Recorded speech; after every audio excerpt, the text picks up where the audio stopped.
મિત્રો, શ્રી કૃષ્ણ ભગવાન હસ્તિનાપુરમાં જ્યારે જાય છે ને ત્યારે પાંડવોની સાઈડ રહી અને પોતે પાંડવોની સાથે યુદ્ધ લડે છે. પરંતુ તે તટસ્થ રહ્યા હોત ને તો એ એમ કીધું હોત કે હું દુર્યોધનની પણ સાથે છું અને પાંડવોની પણ સાથે છું. એવી રીતના તે રાજકારણ રમ્યા હોત ને તો પણ ચાલત. તે દુનિયામાં એક વધારે પડતા સારા વ્યક્તિ તરીકે તેની ઓળખાણ થાત. પરંતુ નહીં, તેમણે તો ધર્મની સાથે રહી અને યુદ્ધ લડ્યું હતું અને પોતે પાંડવોને વિજય અપાવી હતી. આપણે હાલની પરિસ્થિતિ જોઈએ તો અત્યારે ખેડૂતોની સ્થિતિ અત્યંત કફોડી બની છે.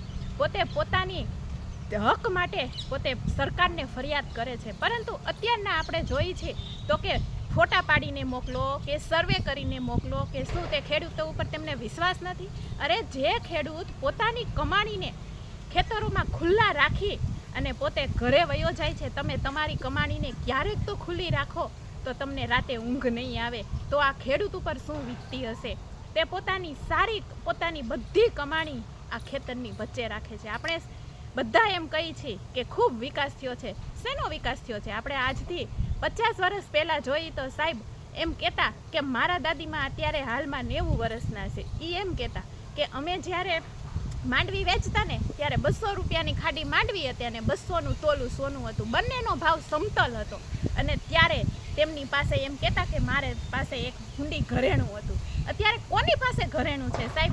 માંડવીનો ભાવ તદ્દન નીચે જતો જાય છે અને સોનાના ભાવ ઘટતા જાય છે. અત્યારે ખેડૂત છે એ પોતાની દીકરીને સોનું નથી આપી શકતો.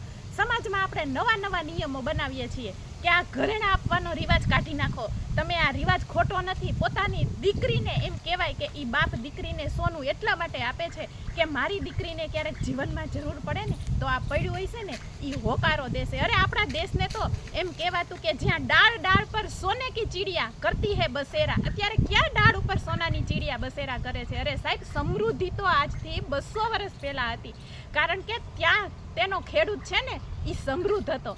અત્યારનો ખેડૂત સમૃદ્ધ નથી. અત્યારે ખેડૂત છે એ પોતાના દીકરાને માંડ ભણાવી શકે છે, પોતાની દીકરીને માંડ પરણાવી શકે છે અને માત્ર તેમની જવાબદારી જ્યારે પૂરી કરે ને ત્યારે તેમની પાસે કોઈ પણ પ્રકારની સંપત્તિ નથી રહેતી. જ્યારે પહેલાંના ખેડૂતો તમે વિચારો કે પહેલાંના ખેડૂતો પાસે ગૌધન પણ એટલું હતું, ખેતરોમાં પણ પોતે પાક સરસ રીતે લેતા હતા, તેમને ભાવ પૂરતા મળતા હતા અને બધું સમતોલ રીતે હાલતું હતું. પરંતુ અત્યારે મોંઘવારી વધતી જાય છે અને આવક છે ને એ ઘટતી જાય છે. આ ખેડૂતની પરિસ્થિતિ છે. સાહેબ, તમારું આ વિડીયો વિશે શું કહેવું છે? કમેન્ટ કરી અને જરૂર કહેજો.